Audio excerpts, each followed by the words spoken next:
Hello, welcome to Driven It. I'm out and about today in Toyota's 5th generation Prius. Do not be fooled by the rally decals, it's not actually a rally car. They have got a rally Prius on the 1st gen, but no, this is not it. This is just a lovely wrap.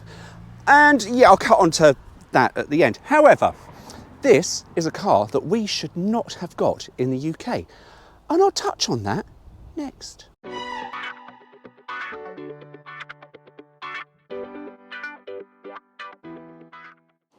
So picture the scene. November 2022, and Toyota unveiled this lovely, sleek, elegantly designed Toyota Prius. But they said to us in the UK, not for you. And we went, what? They went, no, not for the UK. We went, why? And they went, because it's not. And we went, why? And they said, because it's not. And we went, why? And they said, because it's not. And then we went, why? And they went, oh, for crying out loud, just have the car then, just have the car. And we went, yay, thanks very much. And it's good. And we're quite glad they have done it. Not just for us, probably for the minicab owners as well. But yeah, we are quite glad they brought it to us because compared to the 4th gen, this head and shoulders above that. And I will take you around as we look at Toyota's race and rally, not Toyota Prius. The looks of this 5th gen Prius are, as I've said, very elegant, and they are very, very different to Toyota's design language from a lot of their previous cars and even current cars, apart from their sporty car that they're bringing out. It's sort of got new cars, sort of got these headlights, but it's very, very different to the rest of them. And to be honest with you, you look at it and you go, why would you buy a Corolla? I know, right? I'm dissing Toyota. I do apologise, Toyota, but why would you buy a Corolla when you've got this? Now, this does retail, this particular model, it's the XL, at just shy of £40,000. Now that does seem a lot of money for a car, but it's a big car. This is not a little car.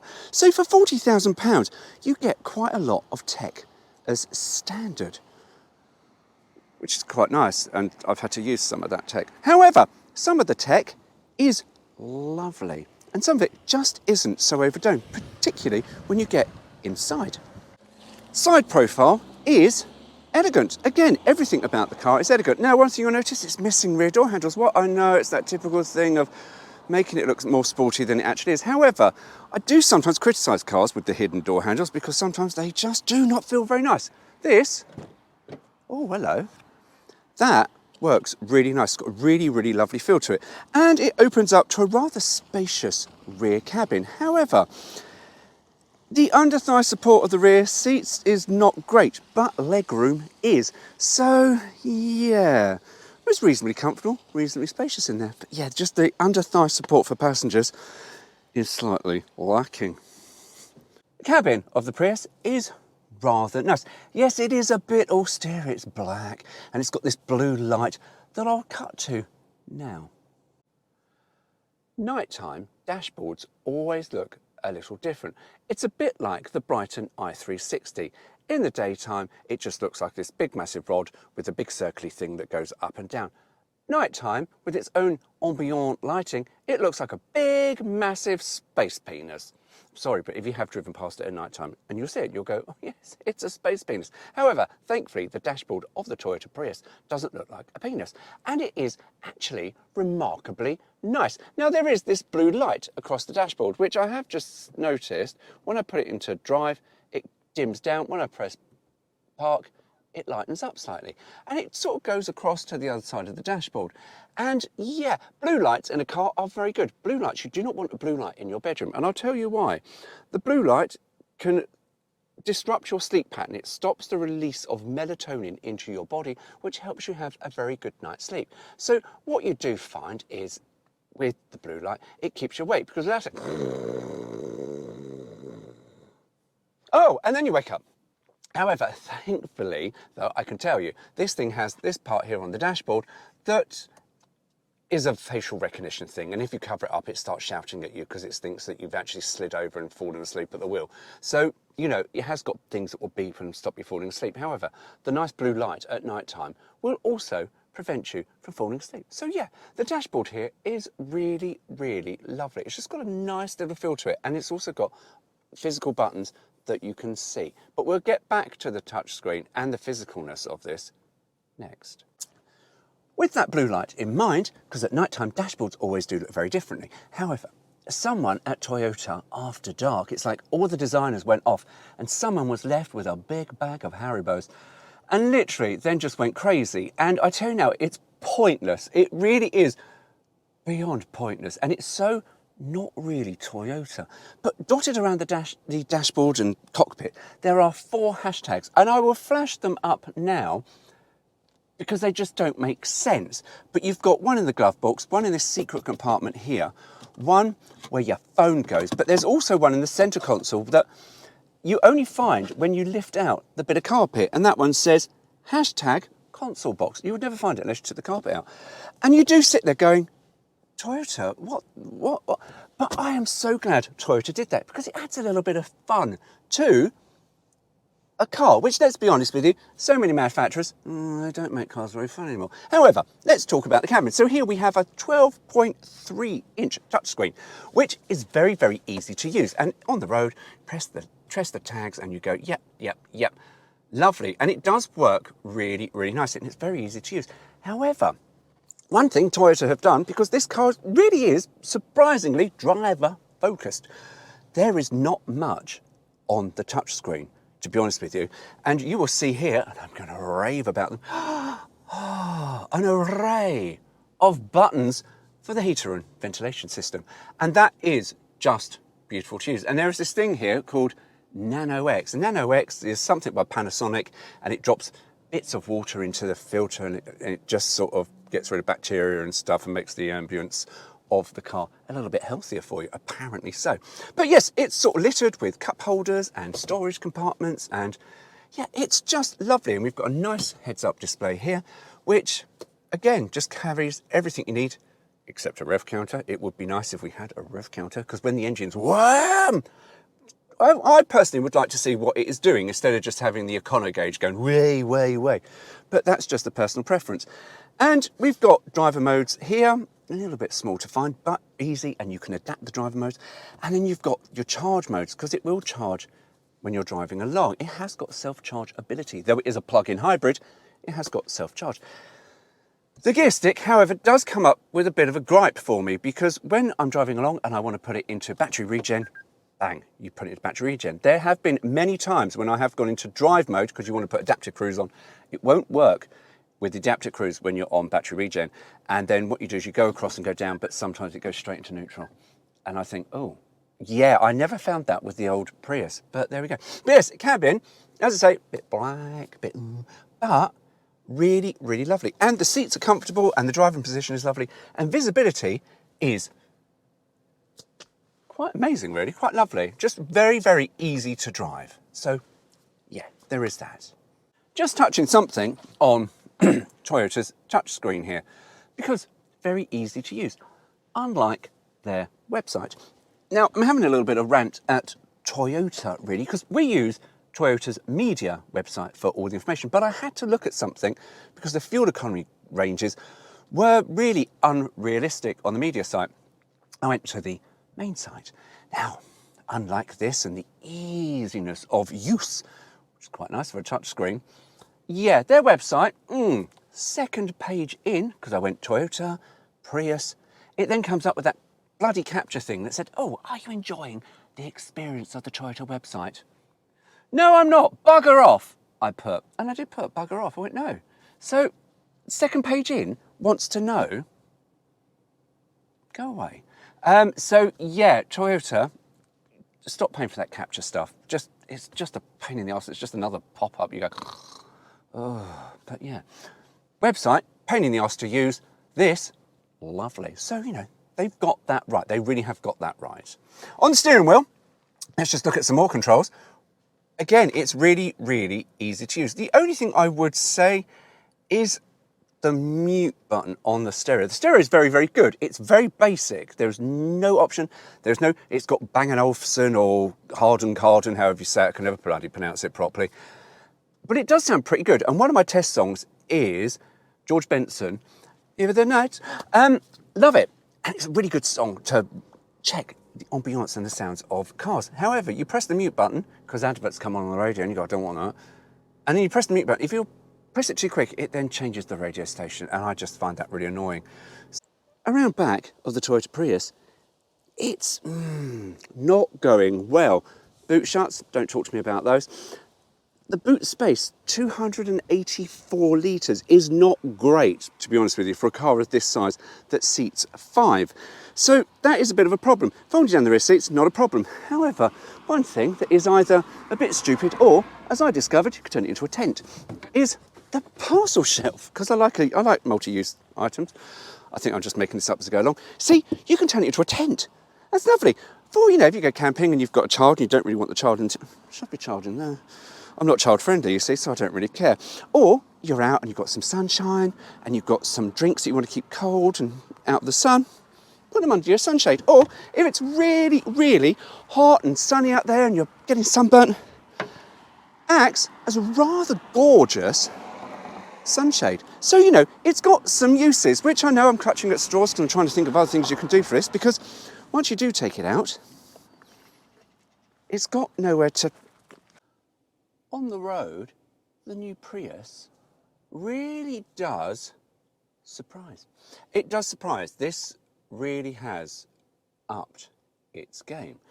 Because under the bonnet, which is very, very easy to service, once you've gone past your Toyota warranty of 10,000 miles every year or wherever it will come sooner, yeah, you can service this thing yourself. It's so nicely laid out. You sort of go, that's there, that's there, that's there.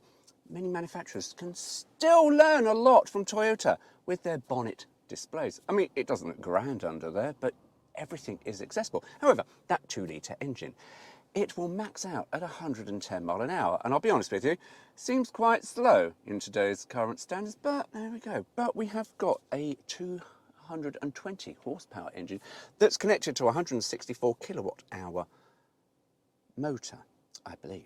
And combined, yeah, they do quite well. You see, when you're driving along, 0 to 60 comes up in 6.8 seconds. And you go, in a bloody Prius?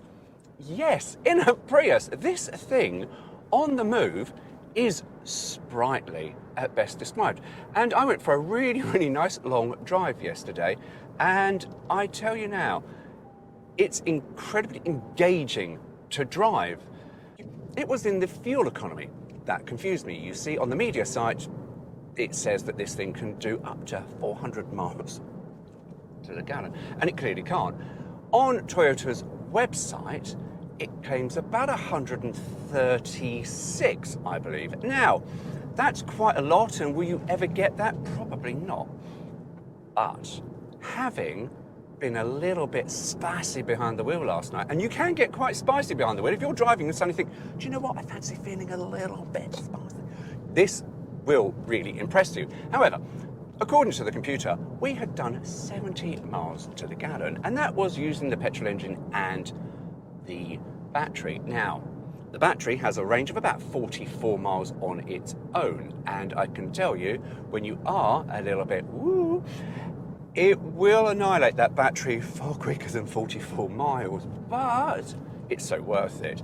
And this is a plug-in hybrid, but it will self-charge. Yeah, I know people out there going, oh, they don't self-charge, they do not self-charge. There's a button here, I can press it, and I can then charge up the battery. And I can tell you now, it does charge the battery, because this battery went from about 20% up to 80% on a motorway drive I did last night. So yeah, this thing will self-charge itself. It will only charge up to 80% and then comes down. Usually, I think from what that gauge is, it's like it keeps 10% in reserve for itself. But yeah, that was very, very impressive. Now, one thing that's always been an Achilles heel for the Prius, road noise. Despite the fact the suspension is quite supple, can get caught out if you sort of hit the roads a little bit too quick and the bumps and... But it's the road noise. The road noise in the Prius has always been its Achilles heel, and the 4th generation one was absolutely horrific. They have got it better in the 5th generation, which is what this one is here. But this one now is really, really susceptible to road surfacing. If you've got a lovely road surface like this here, super quiet. But there are some road surfaces where it just literally howls in the back. So yeah, Toyota still haven't quite got that bit fixed on the Prius. But other than that, driving, this thing is fantastic. And it brings me to something else because of its hidden performance that you just don't expect from a Toyota Prius. If, however, you are driving around your streets and you see a Prius in front of you doing 23 miles an hour in a 40, use your bumpers, just give them a little nudge, let them know that this thing does actually fly, because it really does. And in the corners, it's really fun. Far more fun than it really should be. Honestly, this thing should not be like this. It's a Prius, and you sort of don't expect a Toyota Prius to drive like this. Now, admittedly, yes, there is some engine, but it's quite subdued. It's not as bad as it used to be. So, yeah, there have been those improvements made as well. Anyway, so that there is Toyota's new Prius. And I do recommend it. There's a lot to recommend this. If you want a 5-seat family hatchback with lots of space for passengers, yeah, it's good. Not without its problems, however, you see, because the boot is quite small, 284 litres. The brakes are a little bit, there's no rev counter. The interior, yeah, it's synthetic leather. Just give us velour. Just give us velour or proper leather.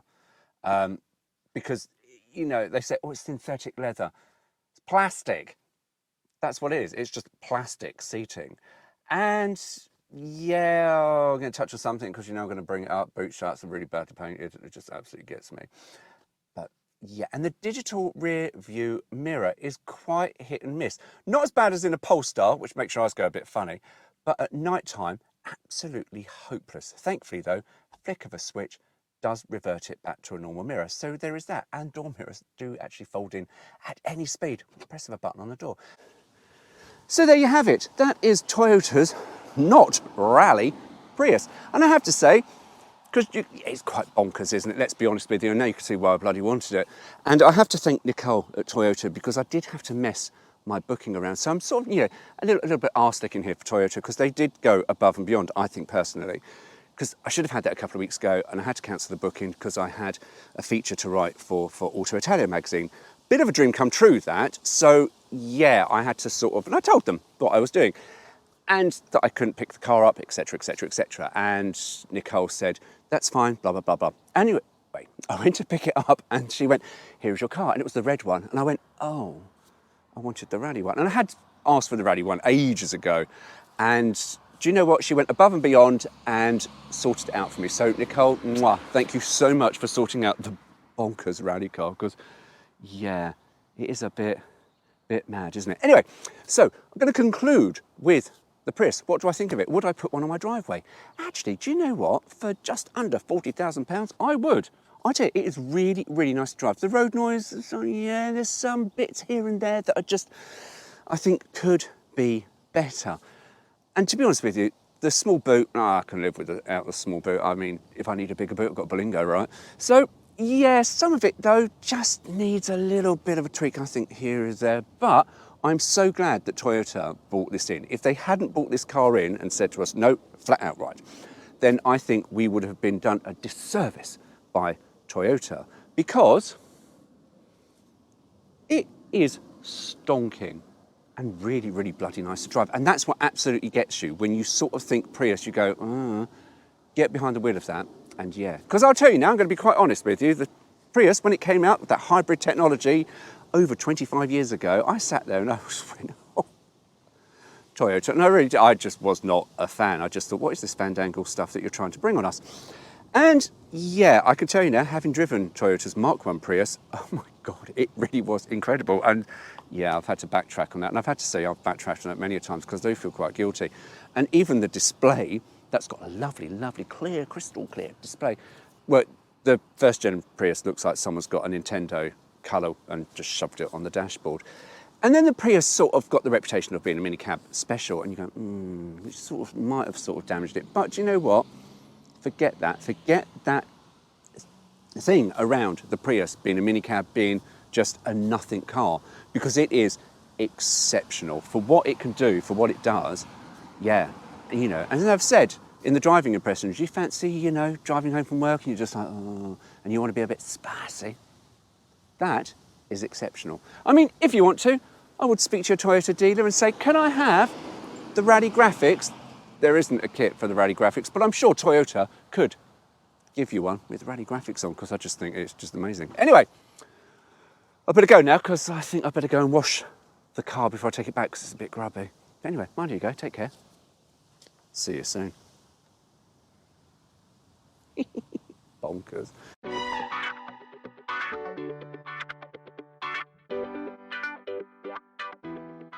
Litres or... No, I think I've got that wrong again. I'm sure it is 200. If I find it's 287, I'm going to be pissed off with myself. 284. I keep adding litres to the boot. It's not. It's tiny. Veiled. This brand new, elegant... Just like elegant... That floaters wears a turd that won't flush in the toilets. GoPro, stop recording. It's a place to be. As I say, I've done a large number of hours. So that there is... Oh, I messed my hair up. So that there is Toyota... So that there is Toyota... Vehicle exact. What? Oh, it's detected something around me. Zombies, quick, lock the doors. Weirdo.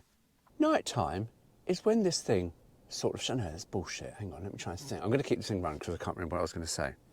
No, if you do want to... Fall asleep at the wheel. But no, you don't, because this thing has a little beepy, beepy, beepy, beep thing that just constantly yells at you. And I have to say, if you do cover up the sensors here that you can see through the camera, it then flashes up on the dashboard and it starts shouting at you to sit up because it thinks you have fallen asleep, or it says it can't see your face. But yeah, so there is that. GoPro, stop recording.